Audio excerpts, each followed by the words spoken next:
আজকে দুপুরে রান্নাঘর থেকে এত সুন্দর গ্রান বের হচ্ছে আর রুমে বসে থাকতে পারতেছিলাম না। মনের মধ্যে খুঁতখুঁত হচ্ছিল যে কি রান্না হচ্ছে আজকে দুপুরে, আমাকে তো দেখতেই হবে, কারণ গ্রানটা এত পরিমাণ আমাকে ডাকতেছিল। পরে এক দৌড় দিয়ে চলে গেলাম রান্নাঘরে। দেখতেছিলাম যে মাসি রান্না করতেছে পাতলা খিচুড়ি। দেখে তো মনটা এক নিমিষে ভালো হয়ে গেছে, তার কারণ আজকে ওয়েদারটাও মেঘলা ছিল কিন্তু বৃষ্টিটা ছিল না। বৃষ্টিটা থাকলে আরও বেশি ভালো হতো। তো এইদিকে আমি খিচুড়ি রান্না হওয়ার জন্য অপেক্ষা করতেছিলাম।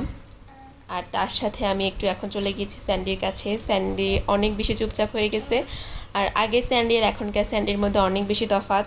আমরা যখন আগে আসতাম তখন স্যান্ডি আমাদের কাছে এসে আদর খাওয়ার জন্য পুরো ঝামেলা করতো, কিন্তু এখন একদমই এরকম করে না, সে একদমই ভদ্র। বরং আমি তাকে এখন ডিস্টার্ব করার জন্য যাই। তো যাই হোক, এদিকে আমাদের খিচুড়ি রান্না কমপ্লিট। মাসি এখন সবাইকে খিচুড়ি দিয়েছে। আর খিচুড়ির সাথে ছিল লেবু আর কাঁচামরিচ।